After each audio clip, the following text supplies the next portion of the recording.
औज़ुबिल्लाहिमिनश्शैतानिर्रजीम बिस्मिल्लाहिर्रहमानिर्रहीम। आज के यू टॉक के साथ आपका मेज़बान शाहिद जलंधरी हाज़िर खिदमत है। आज हम बात करेंगे शेखपुरा के मसाइल पर, जो हमारे बलदियाती मसाइल, जो बुनियादी मसाइल हैं लोगों के, जो सफाई का मसला है। सफाई निस्फ़ ईमान है, लेकिन ये हमारे मुआशरे का अलमिया है और ये हमारा मसला है। इस हवाले से डिस्कस करेंगे आज हम कि अदारे क्या काम कर रहे हैं, बल्दिया शेखपुरा क्या काम कर रही है। आज हमारे साथ शेखपुरा की मारूफ सियासी और समाजी शख्सियत, अंजुमन ताजरान सुप्रीम कौंसिल के चेयरमैन भी हैं और इस वक्त कोऑर्डिनेटर बल्दिया शेखपुरा भी हैं, जनाब चौधरी गुलाम नबी विरक साहब। अस्सलाम वालेकुम जी। जी वालेकुम सलाम। कैसे हैं चौधरी साहब, आप खैरियत से हैं? मेहरबानी शाह साहब, बहुत शुक्रिया, बहुत मेहरबानी जनाब, आपने मुझे इधर मौका दिया, आपका बहुत शुक्रिया। आपका शुक्रिया कि आप कीमती टाइम में से आए हमारे पास। तो आज हमने डिस्कस करना था कि आप माशाल्लाह इस वक्त बल्दिया शेखपुरा के कोऑर्डिनेटर हैं और आप इसको देख रहे हैं पिछले कुछ अर्सा से। क्या तब्दीली लेकर आए हैं आप? हालात बहुत ख़राब हैं, सेवरेज के मसाइल हैं, सफाई के मसाइल हैं, सैनिटरी वर्कर्स जो हैं वो नहीं हैं। आप क्या इसमें कर रहे हैं? जी बिस्मिल्लाहिर्रहमानिर्रहीम। आपने स्टार्ट में बहुत अच्छा सवाल किया है। बात यह है कि वाकई आपकी बात ठीक है कि शहर के सफाई सुथराई और सीवरेज के माहौल जो है ना, ये बहुत ख़राब था। इसके मसाइल जो है ना, वाकई बड़े गंभीर मसाइल थे इसके। लेकिन मैं अल्हम्दुलिल्लाह अल्लाह ताला के फ़ज़ल और उसके करम की वजह से अल्हम्दुलिल्लाह शेखपुरा की बल्दिया के महदूद वसाइल के बावजूद अल्लाह की मेहरबानी से मैंने इस पे काफ़ी हद तक काबू पाया है। आप आज देख लें, शहर में घूम के देख लें। मैं ये नहीं दावा करता कि 100% ठीक हो गया, क्योंकि सफाई का माहौल, ये मामलात ही ऐसे होते हैं। आप सुबह सफाई करवाएं, शाम को फिर वही हालात होते हैं। लेकिन अल्लाह के फजल से आप आज शहर में सुबह के टाइम किसी वक्त भी आप घूम के देख लें, शहरियों से पूछ के देख लें, आपको पता चलेगा कि माजी की निस्बत इस वक्त जो है ना, शहर के सफाई के मामले में हालात काफ़ी बेहतर है। हालांकि जो है ना, बल्दिया के सेंट्री वर्कर्स खालिस्तान जिनकी वजह से सफाई सुथराई होनी होती है, इंतहाई कम तादाद है सेंट्री वर्कर्स की। कितनी तादाद जो ऐसा मौजूद है आपके मैं पास? समझता हूँ कि इस वक्त जो तादाद है ना, वो तकरीबन 350 के करीब है तादाद। हालांकि अगर देखें तो ये तादाद जो है ना, ये इंतहाई कम है। इस वक्त कम से कम 400 सेंट्री वर्कर और होना, तो फिर मैं समझता हूँ कि कुछ ना कुछ, यानी कि अगर आपको 700 सैनिटरी वर्कर दिए जाएं तो फिर आप समझते हैं कि आप 100% परफॉर्म कर सकते हैं? लेकिन इस वक्त, क्योंकि इस वक्त पौने 300 और 300 के दरमियान है। बल्कि मैंने ये भी देखे, मैंने जनाब आते ही जब मैंने थोड़ी सी स्क्रूटनी की थी ना कि सेंट्री वर्कर कितने हमारे पास कहाँ कहाँ हैं, तो आप सुन के हैरान रह जाएंगे कि बाज़ ऐसे लोग थे, मैं अब नाम नहीं उनका लेता, सियासी शख्सियात ऐसी थी कि जिन्होंने सेंट्री वर्करों की आड़ में मुसलमानों को भर्ती किया हुआ था। हालांकि सेंट्री वर्कर जो है ना, वो खालिस्तान मसीह बरादरी से होता है। बिल्कुल बिल्कुल। लेकिन मुसलमान भर्ती किए हुए थे वो, और वो ड्यूटी भी नहीं कर रहे थे। अपने घरों में बैठे, किसी के डेरे पे, किसी के घर पे काम कर रहे थे, अपने घरों में बैठे हुए थे और तनख्वाहें ले रहे थे। गौस मुलाजमिन हो गए ना, ये गौस मुलाजिम थे। जब मैंने ये देखे और मैंने उसी वक्त वो जो लिस्ट मैंने पकड़ के मैंने उसी वक्त वो जो 25-30 ऐसे बंदे थे, उनको मैंने नौकरी से फारिग किया। उसी वक्त फारिग करके मैंने उसी वक्त सीईओ को बोला, मैंने कहा ये जो 30 बंदे मैंने निकाले हैं ना, खालिस्तान जो मुसलमान और फेक भर्ती हुए थे, इनकी जगह मैं अपना ना कोई रिश्तेदार, ना कोई भाई भतीजा या कोई तलक वाला भर्ती नहीं करवाऊँगा। खालिस्तान ये आपने सेंट्री वर्कर भर्ती करने हैं, जो कि शहर में कुछ ना कुछ माहौल, जो फील्ड में काम करें, जो फील्ड में काम कर। और उनका मैंने क्या किया कि वो भर्ती करके मैंने उनकी एक टीम बना दी। वो जो भर्ती 25 आदमी किए ना, उनकी एक मैंने अलहदा टीम बना दी। वो टीम के जो सुबह के वक्त जो अक्सर होता था कि मोहल्ले के अपने हलकों में सेंट्री वर्कर जाके सफाई करने के बजाय सबसे पहले वो जाते थे मेन रोड पे, लाहौर रोड पे चले गए, गुजराले रोड पे चले गए, फैसलाबाद, जो भी मेन रोड हैं शहर के, वहाँ चले गए, जाके वहाँ सफाई करते थे। उसके बाद वो अपने अपने हलकों में जाते थे। उसका नुकसान क्या हो रहा था कि सुबह जब वो अपने हलकों में जाते थे 2-2.5 घंटे लेट जाते थे, हल्के में जाते थे और कहते थे जी अब हमारा टाइम ख़त्म हो गया, आधा घंटा पौना घंटा काम करना, कहना जी अब टाइम ख़त्म हो गया, अब सेकंड टाइम आएंगे। सेकंड टाइम क्या होता था कि कोई ना कोई ऐसा काम पड़ जाता था कि उन्हें स्पेशल ड्यूटी पे भेजना पड़ता था इंतज़ामिया को। डीसी साहब का ऑर्डर आ गया, सीओ का आ गया, किसी का भी आ गया, स्पेशल ड्यूटी पे भेजना पड़ता था। उसकी वजह से अपने अपने हलकों में वो सफाई की तरफ तवज्जो ही नहीं दे रहे थे। मैंने क्या किया, मैंने ये एक अलहदा टीम तश्कील दे दिया कि जो सिर्फ मेन रोड की सफाई करेगी, बाकी सेंट्री वर्कर जो हैं वो सीधे अपने घरों से सीधे अपने हलके में जाएंगे और आ जाके अपनी ड्यूटी पे खड़े हो जाएंगे। ये बहाना ही ख़त्म कर दिया है कि जी मैं 2 घंटे उधर सफाई करता हूँ, मेन रोड पे किया, 2 घंटे मैं उधर लगा रहा हूँ। ये बहाना ख़त्म करके सिर्फ और सिर्फ होने का भी आपने बिल्कुल अपने- ठीक है। अच्छा चौधरी साहब, ये बड़ा अच्छा किया आपने, अच्छा काम करे हैं। जो हमारे कलेक्शन है, जो कचरे की कलेक्शन है, उसके लिए कौन सी टीम है? क्योंकि अगर हम देखें, आप लाहौर रोड पे, सब्जी मंडी पे, गल्ला मंडी में, आप जो सरकारी स्कूल्स के बाहर कई जगहों पे कचरे के ढेर हैं। अभी अब आप जब आए हैं इस राउंड अबाउट से, तो यहाँ हाउसिंग कॉलोनी के बाहर भी कचरे का ढेर है। तो इनकी कलेक्शन, जो कचरे की कलेक्शन है, उसके लिए कितनी ट्रांसपोर्ट है? आपके पास हमला शॉर्ट है और आप इसको कहाँ ठिकाने लगाते हैं? जी ये जो ना ये आपकी बात ठीक है, ऐसे ही है। लेकिन अब मैंने जो किया ना काम, वो ये किया है कि मैंने अमले को मुतहर्रक किया है। शाह साहब, एक बात होती है जो मैं करूँगा बात, कि जब आदमी ठीक हो ना, उसकी नीयत ठीक हो, अल्लाह ताला भी की मदद भी उसको मिलती है।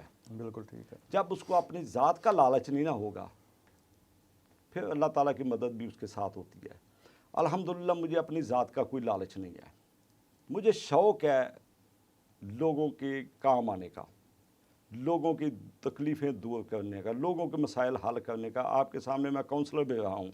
जी बिल्कुल बिल्कुल। मेरा ना एक आदमी का एक माटो होता है, एक आदमी की सोच होती है। मैं जो है ना, मेरी सिर्फ एक ही है कि यार जब मैं किसी का मसला हल करता हूँ, किसी का दुख, किसी की तकलीफ़ दूर करता हूँ, किसी की परेशानी दूर करता हूँ ना, तो उस वक्त जो जिसकी ये परेशानी, तकलीफ़, दुख दूर होता है, उसके चेहरे पे जो मुस्कुराहट आती है ना, और उससे जो मुझे दिली सुकून मिलता है ना, यकीन करो कि शायद मैं लाखों रुपया भी लगा के वो सुकून हासिल ना कर सकूं।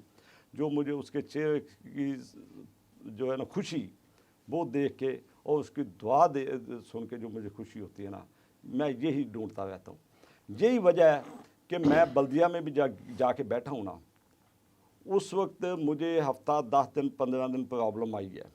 उन्होंने देखा शायद कि ये पहले वाला ही सूरत हाल होगी, वो जो पिछले दौर से माजी में चलती आ रही है, भी ठीक है कुछ खाओ कुछ खिलाओ, ये सूरत हाल। लेकिन जब उन्होंने देखा कि इस बंदे को अपना ज़ात का लालच ही कोई नहीं है, अपना कोई किसी किस्म का इसने कोई ज़ात का आगे रखी नहीं है, बल्कि मैं आपको ये भी एक बात बता दूं, बताने वाली तो नहीं है, चलो बागल, अपने ऑफिस का टोटल खर्चा जो है ना वो मैं अपनी जेब से कर रहा हूँ। Well done. ये बड़ी अच्छी बल्दिया बात। का कोई बंदा ये नहीं आपको कहेगा कि ये चाय का कप भी जो है ना, ये हाजी साहब बल्दिया के खर्चे से ले रहे हैं, या दोस्तों को, जो मेहमानों को जो पिलाता हूँ ना, चाय वगैरह जो कुछ भी है, कोई आदमी ये नहीं कहेगा बल्दिया का ये कि बल्दिया के खजाने से ले रहा है। आप इमरान खान के विजन को लेके आगे चल क्योंकि रहे मेरा हैं। कायद जो है ना, मेरा कायद चाहता है कि करप्शन फ्री, और यही जो है ना, यही चीज़, इसी पे तो वो लड़ते लड़ते आज इस मकाम पे पहुंच गया कि वो बेचारा ज़ख्मी हो के, कातलाना हमले में ज़ख्मी हो गया, हॉस्पिटल में पड़ा हुआ है। माफिया के ख़िलाफ़ ही लड़ रहा है ना जंग। यही मेरा माटो है, यही मेरा मिशन था, और अल्हम्दुलिल्लाह इसकी वजह से। और मैं ये भी कह दूं कि मैं यहाँ अगर नाम खुर्रम शहजाद बेग साहब का नाम ना लूँ, ये भी ज़्यादती है। उन्होंने मुझे ये कहा है, क्योंकि वो भी अल्हम्दुलिल्लाह साफ़ सुथरे एक माजी का मुतहम्मल है।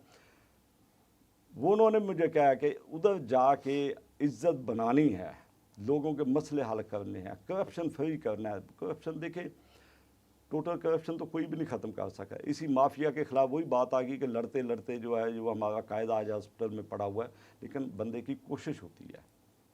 मैंने जब उधर जाके बैठा हूँ, देखा अमले ने सारा कुछ, इसको अपनी ज़ात का लालच नहीं है, इसका सिर्फ एक ही मकसद है कि शहरियों की खिदमत, शहरियों के मसाइल को हल करना, और इसके साथ साथ अदारे की बेहतरी, क्योंकि आप जहाँ बैठे हुए अगर उसको बेहतर नहीं करेंगे तो आप परफॉर्म भी अच्छा नहीं कर सकेंगे।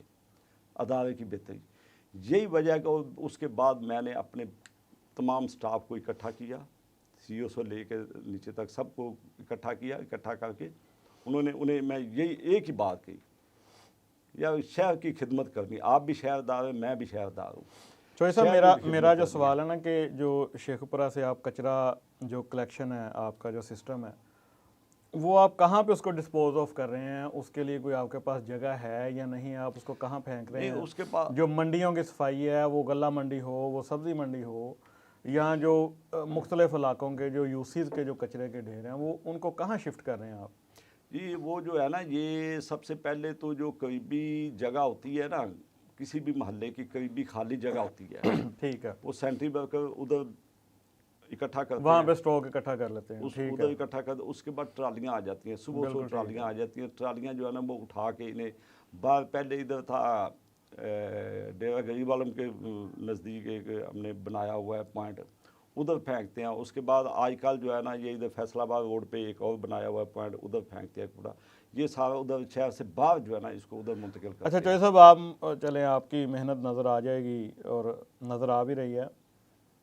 अवामी राब्ता मुहिम, बल्दिया के कानून नाफिज करने के लिए कोई ऐसी अवामी राब्ता मुहिम के लोगों को गाइड किया जाए कि लोग गंदगी ना फैलाएं। मसलन आप यहाँ पे जो मार्केट है, गाड़ियों के शोरूम है, वहाँ पे डेली गाड़ियाँ वाश होती हैं और उनका जो मट्टी है, डस्ट है, वो सारी रोड के ऊपर पड़ी होती है। तो इसको आगाही मुहिम भी चला रहे हैं कोई, कि लोगों को आगाह किया जाए कि वो खुद ब खुद सफाई का ख्याल रखें। ये महजब कौमों का शार नहीं है जो हम कर रहे हैं। ये इस हवाले से भी कोई मुहिम की ज़रूरत है कि लोग खुद अपने आप को भी ठीक करें। असल बात यही है ना, ये देखिए ये आपके सवाल में ही जवाब है कि हम एज ए शहरी हमारी भी कुछ जिम्मेदारियां हैं, हमें भी कुछ अपनी जिम्मेदारी निभानी चाहिए। ये चीज़ जो है ना, ये वाकई एक चीज़ है, बड़ी एक अहम बात आपने की है कि हमें कुछ इस मामले में अपना रोल खुद भी अदा करना चाहिए। आप देखें ना, बाज़ जगह ऐसी हैं, हमारी जिम्मेदारियों एज ए शहरी जिम्मेदारियां देखें कि बाज़ जगह ऐसी हैं कि हमने कहीं कंटेनर रखा हुआ है ना, भी यहाँ लोग जो है कंटेनर में कूड़ा डालें, गंदगी ना फैलाएं, बिल्कुल, चलो वो बिल्कुल। कंटेनर उठा लेंगे ले जाएंगे। आप अक्सर जाके देखें कंटेनर खाली होगा और कंटेनर के बाहर जो है ना वो कूड़े के ढेर लगे होंगे। हमारा एज ए शहरी तो ये सूरत हाल बनी हुई यू है। पंजाब की टीम हाजिर है। आप कोई भी अवामी आगाही मुहिम आप जब भी चलाएं, हम इंशाल्लाह आपका बाजू बनेंगे। बल्कि मैं इस सिलसिले में आपसे, क्योंकि आपने माशाल्लाह बड़ा अच्छा एक ये चलाया, चैनल चलाया है, इसकी मैं आपको मुबारकबाद भी देता हूँ और मैं आपसे रिक्वेस्ट भी करूँगा कि इस सिलसिले में जो है ना, ये आप भी आगाही मुहिम चलाएं लोगों के कि कूड़ा जो है वो अपने घरों में रखें, सेंट्री वर्कर आके आपके घर से उठा के ले जाए। अगर उधर नहीं रख सकते, कम से कम एक छोटी मोटी जगह होती है जो आपके घर के बाहर थड़े पे रख दे, चलो आपका कोई आके दरवाज़ा ना खटखटाए या कुछ ना करे, वहाँ से उठा के ले जाए। ये जो है गलियों में सड़कों में फेंक देना, जहाँ दिल चाहा वहीं फेंक दिया, नालियों में फेंक दिया, बिल्कुल ठीक है। इसकी वजह से गंदगी भी फैलती है और जो पानी का सिस्टम है ना नालियों का, उसके पे भी असर पड़ रहा है इस चीज़ पर। और मैंने कई दफ़ा अपनी आँखों में देखा है कि एक सेंट्री वर्कर की नाली साफ करके जा रहा है ना, तो पीछे से यकीन कर मैंने खुद अपनी आँखों से देखा है। मैं एक दफ़ा ना काउंसलर की हैसियत से मैं आपको बता रहा हूँ, मैंने अपने सुपरवाइज़र को बोला, मैंने कहा फ़लाँ गली साफ़ करके आओ, मैं घंटे बाद मैं उसका विज़िट करूँगा। घंटे बाद मैं गया, उन्होंने कहा जी देखो जी, जाके जा रहा हूँ, मेरी आंखों के सामने एक हमारी बहन जो है घर से निकली है, उसने वो छापा उठाया, कूड़े का नाले में फेंक दिया, नाली में। मैंने जाकर उसी को रोका, मैंने कहा बाजी इधर सेंट्री वर्कर आए थे सफाई वाले? हाँ बाजी अभी आए थे, वो अभी होके गए थे। मैंने कहा बाजी अगर यही उन्हें दे देती तो क्या फ़र्क पड़ता था। अब आपने नाली में फेंक दिया है और पिछले जितना भी पीछे इलाका है वो सारा बंद हो जाएगा। हमारी अपनी तो एज ए शहर ये सूरत हाल बनी हुई है ना। तजावज़ात के हवाले से इस वक्त बड़ा शोर भी है शहर में। आप जिनाब पार्क ले लें, आप खादम हुसैन रोड ले लें, कोई भी आप ले लें जगह, आप मेन रोड ले लें, आप हॉस्पिटल के करीब देख लें, हर जगह पे तजावज़ात। ये किसकी ज़िम्मेदारी है? असल में ये बल्दिया की भी जिम्मेदारी है, मैं अपने आप को बड़ी जिम्मा नहीं कहता इससे, बल्दिया की भी जिम्मेदारी है, लेकिन हम ताजरों की भी जिम्मेदारी है। मुझे आपने जैसे कहा कि मैं भी एक ताजर हूँ। आप ताजर सुप्रीम काउंसिल के चेयरमैन हैं मैंने कहा वो और मैं आप पे ये फर्ज है कि आप इसके लिए एफर्ट करें। मैं भी एक ताजर हूँ, ठीक है ना। मैंने पिछले दिनों ताजरों की मीटिंग बुलाई थी, एक मीटिंग बुला के मैंने रिक्वेस्ट की थी कि आप जो नजायज़ तजावज़ात है ना, इन्हें आप खुद ख़त्म कर लें, या कम से कम देखिए जितनी इस वक्त बेरोज़गारी है, महंगाई है, बेरोज़गारी है, लोग सुबह कमाते हैं बमुश्किल शाम को खाते हैं, उनका किचन चलता है, किसी को बेरोज़गार करना भी बिल्कुल नहीं है, ठीक है ना। मेरी कोशिश ये है कि लोगों का रोज़गार भी चलता रहे और लोगों और उसके साथ साथ लोगों के आने जाने में उनको मुतबादल जगह दी जाए। शहर में बहुत सी जगहें ऐसी हैं जहाँ पे हम उनको रेडी बानों को एडजस्ट कर सकते हैं, उनकी रजिस्ट्रेशन की जा सकती है, बाकायदा बल्दिया उनकी रजिस्ट्रेशन करे और उनको स्पेस दी जाए, जगह दी जाए। किसी का रोज़गार बंद नहीं करना चाहिए, हाँ, किसी का रोज़गार बंद नहीं करना चाहिए, उसकी बददुआ नहीं लेनी चाहिए। लेकिन इसका मतलब ये नहीं कि जो राह पे चलने वाले हैं, जो सड़क पे जिन्होंने सफ़र करना है, जो हमारी फैमिलियाँ माएँ बहनें बाज़ारों में जाती हैं, वो कितनी परेशान होती हैं इनसे। इसके लिए आपको ताजरों को और बल्दिया को मिल के इसके लिए जॉइंट वेंचर करना चाहिए। और जगह अवेलेबल हैं, मुख्तलिफ स्टेडियम में भी जगह मौजूद है, ये खादम हुसैन रोड पे भी आगे टैंकी वाली जगह मौजूद है, हर जगह पे स्पेस है। अगर उनको अच्छे तरीके से वहाँ पे सेटल कर दिया जाए तो किसी का रोज़गार भी नहीं छीना जाएगा और लोगों के लिए जो बाज़ार में लोग आते जाते हैं उनके लिए भी आसानी रहेगी। आपकी तजवीज़ अच्छी है और बल्कि ये जो तजर्बा पहले हो चुका है, आपका लंडा मार्केट ही आपके सामने है और रेडी वालों को ही दिया था ना, लेकिन हुआ क्या था कि रेडी वाले उधर वो जो है ना, उनको जो जगह दी गई थी वो बेच के वापस फिर बाजार में आ गए थे। ये कोशिश ये भी तो शायद हो चुकी है। ये बल्दिया ही की तो नाहली है कि वो भाई क्यों ऐसा करने देते हैं, भाई यही कानून का खौफ क्यों नहीं है। भाई यही है ना बात, यही बात है ना। असल बात यह है कि मैं क्योंकि देखिए जितनी मैं कोशिश कर सकता हूँ मैं कर रहा हूँ। बाजार मेन बाज़ार ने मैंने ऑपरेशन करवाया, आप आज जाके देख लो। मेन बाज़ार की तंजीम ने मेरे साथ मीटिंग की, उन्होंने एक थोड़ी जगह मांगी थी कि आप इतनी हमें जगह। बिल्कुल ये लास्ट टाइम भी इस तरह हुआ था। और आप इस वक्त जाके देख ले, मेन बाज़ार में जाके देख लें कि आपको माहौल अच्छा नज़र आएगा, लोग भी आसानी से गुजर रहे हैं। और ये देखें, लोगों के गुजरने की आसानी के साथ साथ अगर हम समझें ना तो ताजरों का भी फ़ायदा है। जिस दुकान के तक गाहक की रसाई आसानी से होगी, उस दुकान की सेल ज़्यादा होगी। बिल्कुल इसी तरह, पता नहीं हमें अल्लाह पे तवक्कुल कम हो गया। बिल्कुल इसी तरह हम समझते हैं कि पता नहीं ये जितनी देर तक हम पूरा बाज़ार जो है वो सामान बाहर ना रखेंगे, बाज़ार में हमारा गाहक ही नहीं आएगा। हालांकि आप देखें, जिस दुकानदार का सामान बाहर नहीं ना पड़ा होगा, उसकी सेल दूसरे दुकानदार वहाँ से पे ज़्यादा गाहक होगी। खुशी जाता है। हमारे साथ मौजूद हैं सीनियर तजिया नगार, शेखपुरा के मारूफ सहाफ़ी भी हैं और इसी शहर के बसने वाले हैं, इसी के शहरी हैं, अजीम अहमद जज़ानी साहब। जज़ानी साहब, आप बताइएगा बल्दिया के हवाले से आप क्या देख रहे हैं, क्या वर्किंग है? आप सारा दिन शहर में विज़िट भी करते हैं, आप माशाल्लाह समझदार हैं, इस चीज़ को समझते हैं। बल्दिया क्या काम कर रही है और इसको मज़ीद बेहतर कैसे किया जा सकता है? बिस्मिल्लाहिर्रहमानिर्रहीम। ये सब आपने जो सवाल किए हैं उससे मियां भाई साहब ने बड़ी तफसील से अदा किया है। बल्दिया शेखपुरा कभी इसका नाम था सोने की चिड़िया, यानी इसके पास इतने वसाइल होते थे इस बल्दिया के पास कि हमारे आमदन के वसाइल थे और जो कमेटी की जो हदूद के अंदर दाखिल होने ठेका था चुंगियात का, वो भी इसके पास था और भी आमदन गए थे। लेकिन वक्त के साथ साथ ये बल्दिया मकरूज़ होती गई, कुछ ऐसे निज़ाम आए, कुछ तब्दीलियाँ आ गई, मुशर्रफ का निज़ाम आ गया, वो हो गया, फिर एक और जब नवाज शरीफ लोग हुकूमत आई, निज़ाम फिर बदल गया। हुकूमतों के बदलने, निज़ाम के बदलने और चेक एंड बैलेंस ना होने से ये जो बल्दिया इसका दीवार निकल गया और तकरीबन जो हमारे ज़रा कहते हैं ये 27 करोड़ करीब ये मकरूज़ होगी। और इससे ख़ुद अपनी जो अदारे की जो कागज़ी बहुत बड़ा सवाल निशान भी है, गवर्नमेंट पर भी है, वो उसने इस अदारे को उस तरह रन करने की कोशिश की जिस तरह आवाम की बहुत तो फरमाए थे तो उन्होंने तो कोशिश की है, 2 माह से आए हैं, उन्होंने बड़ी एफर्ट्स की हैं। माजी में अगर इस तरह की नई नीति के साथ, अखलाक के साथ, किसी मनसूबाबंदी के साथ, तो प्लान के साथ काम किया होता तो यकीन तो जिन मसाइल का आप तस्करा कर रहे हैं, ये जो अपने गंदगी के अंबार हैं, ये जो सिविल का सिस्टम है, जो बगावत की सूरत हाल है, जो बाज़ारों की सूरत हाल है, शायद ये ना होती। इस शहर में बड़े माजी में बड़े तरक्याती फ़ंड्स आए, लेकिन वो फंड्स नाकस मनसूबाबंदी वजह से भी ज़ाया हुए। और फिर एक और बात यहाँ करूँगा कि बल्दियाती अदारों जो नुमाइंदगान हैं वो बाख्तियार नहीं है। अगर MP MNA की उनसे मदाखलत होगी, बताएं कि ये काम तो इस तरह इमरान खान का ये विजन है कि ये जो बल्दियाती काम है तो जो बल्दियाती नुमाइंदगान उनका काम है, लेकिन बदकिस्मती ये है कि इसमें भी अरकान असम्बली की मदाखलत से जो आपकी तवक्कुआत है, जो मेरी तवक्कुआत हैं, वो इस तरह की सियासत नजर हो जाती हैं। जैसे जिक्र किया भर्ती का, अब वो जो मुसलमान भर्ती की है खाब लोग, क्या उससे वो माली जो करप्शन हुई है उसका नुकसान ही हुआ?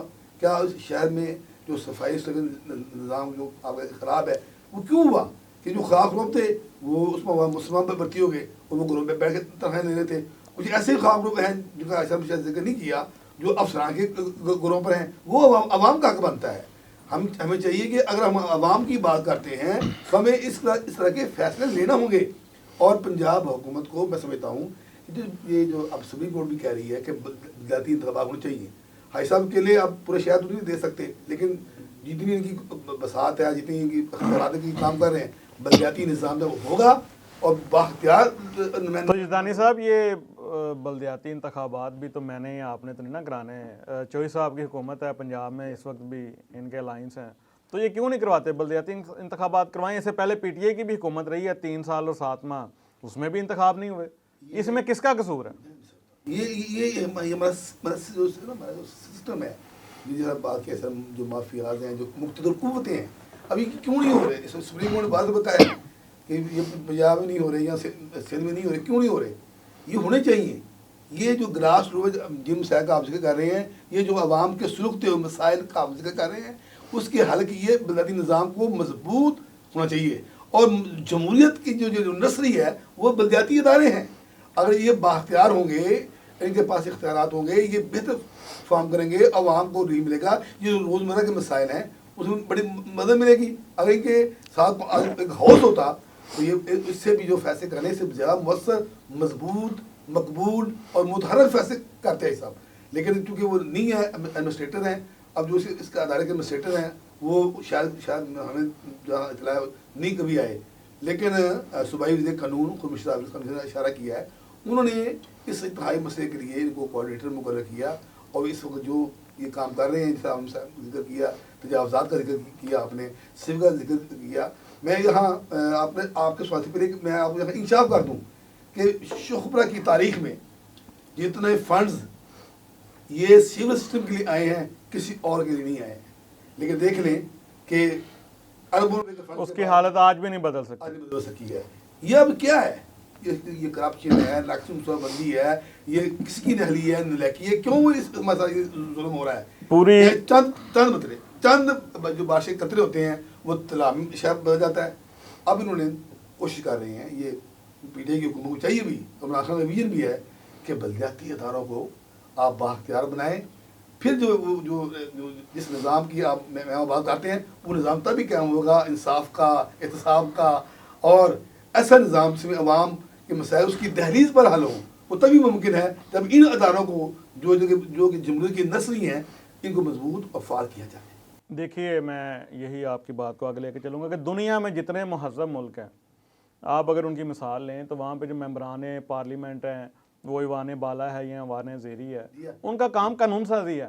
उनका काम सेवरेज डलवाना या गलियां बनवाना या किसी की वाटर सप्लाई लगवाना नहीं है, ये काम बल्दियाती इदारों का है। और हमारी बदकिस्मती ये है कि हमारे पास जो तरक्याती फंड्स जितने हैं वो मेंबरान पार्लियामेंट के पास हैं, और बल्दिया वाले बेचारे देखते रहते हैं कि भी कहाँ से कोई बारिश का कतरा गिरे और हम अपना सिस्टम चलाएं। ये हमारी बदकिस्मती है। इसके साथ ही हम चौधरी साहब से एक लास्ट पॉइंट हम पूछते हैं, उसके बाद इजाज़त चाहेंगे। चौधरी साहब, आप मज़ीद इसकी इनकम बढ़ाने के लिए और इसको निज़ाम को बेहतर करने के लिए आप क्या एफर्ट कर रहे हैं? देखिए, बात यह है कि इनकम जो है ना, इसकी इनकम के सोर्स तो है ही नहीं है। एक मैं आपको मिसाल दे देता हूँ, वाटर ब्रांच एक हमारी वाटर ब्रांच है, उसकी सूरत ये थी कि मैंने जब रिकॉर्ड मंगवाया, मीटिंग की, रिकॉर्ड मंगवाया, आप देख के आना रह जाएगा कि जुलाई अगस्त सितंबर 3 माह की रिकवरी थी 27 लाख कुछ हज़ार, 27 लाख कुछ हज़ार रिकवरी थी 3 माह की, आपके आने से पहले? मेरे आने से पहले। बिल्कुल। जब मैं आके बैठा हूँ, मैंने आके उनको बोला है कि भाई उनकी मीटिंग बुलाइए, मीटिंग बुला के मैंने कहा भाई इस शहर के लिए हमने काम करना है, इस शहर को सहूलतें देनी है, इस शहर को जो है इनकी जो है मुश्किलात है उनको दूर करना है, जो भी हमारे पास वसाइल के हैं उनके मुताबिक हमने काम करना है और ईमानदारी से करना है। जो बंदा ईमानदारी से काम करेगा उसको मैं अपनी आंखों पे बिठाऊंगा, जो ईमानदारी से काम नहीं करेगा उसको मैं बल्दिया में बर्दाश्त नहीं करूंगा। और मैंने 1-2 ऐसे मसाले कायम भी किए हैं। उसी वजह से ये तेल की, मैं आपको कह रहा हूँ ना, 40 लाख रुपया मैंने 2 माह बचाया है, इसलिए कि मैंने वो करप्ट माफिया को पीछे हटाया है। अच्छा, जो इसके ये बाद दूसरे जो रिकवरी में आपने हुआ क्या है, मैं आपको वाटर ब्रांच का बता रहा हूँ कि 3 माह की रिकवरी थी 27 लाख तकरीबन 4-5 हज़ार रुपया। ठीक हो गया। जब मैंने मीटिंग बुलाई, उन्हें कहा आके कि भाई इसका कुछ करना है, इसकी इनकम भी बढ़ानी है, शहरियों के साथ साथ हमने अदारे को भी बेहतर करना है, तो मैं समझता हूँ कि अदारे के मुलाजमीन की, मेरी टीम की भी मेहनत से, उनकी भी कोशिश से और मेरे साथ तावन की वजह से अक्टूबर के 1 महीने की जो है ना रिकवरी वो 29 लाख 6 हज़ार रुपया हुई है। 3 माह की कितनी है? 3 माह की है 27 लाख 6 हज़ार। अक्टूबर 1 माह की हुई है मेरे आने के बाद 29 लाख कुछ हज़ार। बहुत अच्छा ये आपने काम होता है, ये कोशिश होती है। मेरी तो कोशिश जो है ना शहरियों के साथ साथ देखे थे ना, 40 लाख 29 लाख मज़ीद इसमें जो रिकवरी इजाफा हुआ है कि 50 लाख 60 लाख में मैं 2 माह में फ़र्क डाला है। अगर बंदा, जैसे यज़दानी साहब ने कहा ना, किसी ऑफिसर के पास जाने के से ना हर आदमी नहीं जाता, उनके पास जाएगा, खौफजदा होगा, देखेगा अंदर जाना है नहीं जाना, एक दफ़ा जाएगा, वो बात सुनेंगे नहीं सुनेंगे, क्योंकि वो कौन से हम आमिन नुमाइंदे होते हैं। जब मैं बल्दिया में जाके बैठा था ना, तो यकीन करें यज़दानी साहब 1-2 दफ़ा मेरे पास गए उधर, कम अज़ कम पहले 15-20 दिन सूरत ये थी कि कम अज़ कम 30, 40, 50, 60 लोग हर वक्त मेरे ऑफिस में मौजूद रहते थे। 2 मेरे फ़ोन है, एक मेरा मोबाइल, एक लोकल नंबर, दोनों एक इस कान में लगा हुआ है, एक इस कान से लगा हुआ है। लोग बैठे हुए हैं, ये दोस्त जाते थे, एक दफ़ा सलाम हुआ है, उसके बाद होश ही नहीं होती कि दोस्त की तरह। यानी कि लोगों के मसाइल इतने, और क्या वजह से राज की, सीवरेज का मसला बहुत गंभीर हो चुका था, सफाई का मसला बहुत गंभीर था। लोगों को पता चला कि हमारा कोई नुमाइंदा जाके बैठा है, हमारी कोई बात सुनने वाला जाके बैठा है, वो हम में से गया है, हमारा नुमाइंदा गया है, उसे हम अच्छी तरह बात अपनी समझा लेंगे और वो भी हमारे मसले को समझेगा। अल्हम्दुलिल्लाह खंदा पिशानी से लोगों को फेस किया और उनको क्या किया मैंने कि रात सीवरेज की मैंने रात की टीमें लगा दी प्राइवेटली। वसाइल भी वही हैं, अमला भी वही है, सारा कुछ वही है। कुछ स्पेशल मेरे पास कोई मतलब कि वो ये अलादीन का चिराग नहीं आ गया था। वजह क्या थी कि अमले को मैंने इज़्ज़त दी। सबसे बेसिक बात जो होती है, जब आपने टीम बनानी हो ना, टीम से काम लेना हो, उस टीम की इज़्ज़त भी करनी चाहिए, उस टीम को अप्रिशिएट भी करना चाहिए। वो अच्छा काम करें तो उन्हें शाबाश भी देनी चाहिए। जब मैंने इनको सारी टीम को कहा, मैंने कहा भाई बेटा शाबाश, शहर को एक दफ़ा ना हमने मसाइल से निकाल दें। उसका क्या नतीजा निकला कि प्राइवेट टीमें लग गई रात को, बेशक पे बल्दिया करती थी, प्राइवेट टीमें रात को लगा के जितनी शहर की मेन लाइनें हैं टोटल मैंने एक दफ़ा उनके ओवर अलाइन करवा दी है।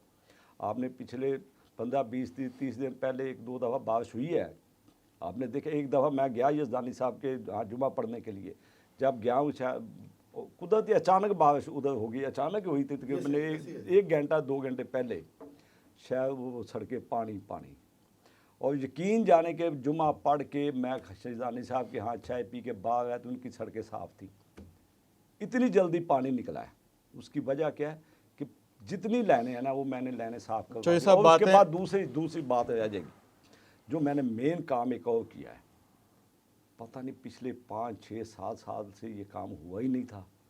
जब हम काउंसलर होते थे ना, तो हमें होता क्या था, साल बाद या बड़ी जल्दी होना 6 माह बाद 100 कड़ा 100 ढक्कन का टेंडर हो गया, लो जी ये आपको हो गया। आप तगड़े मेंबर आपको 2 मिल गए, मैं कमज़ोर हूँ मुझे 1 मिल गया, जजानी साहब को भी 1 मिल गया, चलो भी ये लगा लें। मैंने क्या किया है, मैंने 2 माह में 11.5 से 1200 कड़ा और ढक्कन शहर में लगवा दिया है। अच्छा, वही सोर्स है ना, बिल्कुल ठीक, मैं बिल्कुल कोई गाँव से तो नहीं इनकम लेके आया। बिल्कुल वही ठीक, है, बहुत बहुत वही- अच्छा आपने वही काम किया। sources। और उसका क्या हुआ है कि जो लोगों के हादसात होते थे, कीमती जानें ज़ाया होती थी, अल्हम्दुलिल्लाह मुझे इस पे अल्लाह ताला के उम्मीद है कि अल्लाह ताला मेरी ये कोशिश कबूल जी करेंगे इंशाल्लाह आप काम कि करते मैंने- रहेंगे और मज़ीद इसमें इंशाल्लाह ताला इंशाल्लाह। और बेहतरी अब आती मेरी रहेगी। अगली कोशिश जो है ना वो है स्ट्रीट लाइट्स की। बिल्कुल ठीक है, बिल्कुल आप ठीक। किसी भी मोहल्ले में चले जाए, आपको हर मोहल्ले में कहीं कड़ा लगाता नजर आएंगे, आदमी ढक्कन लगाते। मैं उन्होंने एक ही बात की, एक मोहल्ले में चले जाओ जितने तो ये भी सब हैं, ये जो सारी सहूलियात हैं ये पीपी 140 के लिए हैं या आप नहीं, हाउसिंग कॉलोनी बल्दिया के शेमन हदूद, पार्क बल्दिया के हदूद, बल्दिया के हदूद बल्दिया के क्या हदूद तो हाउसिंग कॉलोनी भी है, अलिफ टाउन, शेमन पार्क, इधर तो पूछता ही कोई आप जाके देख लें। मैं छोटी से कहता हूँ, आप ये देख लें, अगर हाउसिंग कॉलोनी में कम से कम 40 से 50 कड़े और ढक्कन ना लगे होंगे तो मुझे हूँ जुइयाले मोड़ में जाके, जुइयाला मोड़, वहाँ चलें भी जाके इस पे हम इंशाल्लाह बल- प्रोग्राम फिर रखेंगे, बल- टाइम थोड़ा है। बल शादमान यजानी रोड साहब वो आप भी इसको है। कंक्लूड कीजिएगा और हम इजाज़त चाहेंगे। मैं आपके प्रोग्राम में सादत से भी ऐसा बैठे हैं, मैं कहता हूँ कम से कम शहर की जितनी मसाजिद है ना, इस्लाम शहर की जितनी मसाजिद है, कम से कम उनके बाद फिर फॉल जो है स्ट्रीट लाइट वो तनसीब की। बहुत अच्छी बात है, बहुत अच्छी ये ये तजवीज़ है, जरूरी बिल्कुल है, ठीक है। क्योंकि इशा के टाइम और मियाँ साहब फजर के टाइम देखा है नमाजी को मुश्किल पेश आती हैं।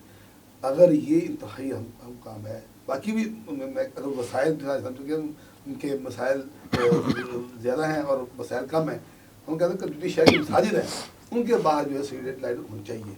और दूसरा मैं इस प्रोग्राम से कहूँगा कि जिस तरह बात की है जिनमें वसाइल है, हमें कम से कम इस बात का ख्याल रखना चाहिए कि जो हमारे शहरी भी हैं, हमारे जो साबिक कौंसल भी हैं, वो भी, आपने एक प्रोग्राम में बात की थी, जो गलियों की जो गलियाँ अनबैलेंस हैं ये बड़ी ज़्यादा है। जो बासा लोग हैं उन्होंने अगर सड़क बनाए हुए हैं और बड़ी नीचे है कहीं ऊपर है कहीं अनबैलेंस है। एक मसला एक वो लोगों का बहुत अहम है और जगह जगह स्पीड ब्रेकर हुए हैं, कोई मुश्किल वाला नहीं है। इस पॉइंट पे इंशाल्लाह ताला हम उलमाए कराम को भी साथ लेंगे। नेक्स्ट इंशाल्लाह इस पे ज़रूर डिस्कस करेंगे कि हम सायों के हकूक़ क्या हैं और हम उनके साथ क्या कर रहे हैं। अल्लाह के नबी ने तो रास्ते से पत्थर हटाने का कहा है और हम जनाब वो पत्थर डाल रहे हैं। तो इस पे इंशाल्लाह एक अलग से, अभी टाइम ख़त्म हुआ है। सफाई निस्फ़ ईमान है और हमें अपने गिरेबानों में भी झांकना चाहिए। हमें सोचना चाहिए कि ज़िंदगी बसर करने का तरीका हमने कहाँ से लेना है। सुन्नत रसूल से सीखें। आज का प्रोग्राम यहीं ख़त्म होता है। अल्लाह निगहबान।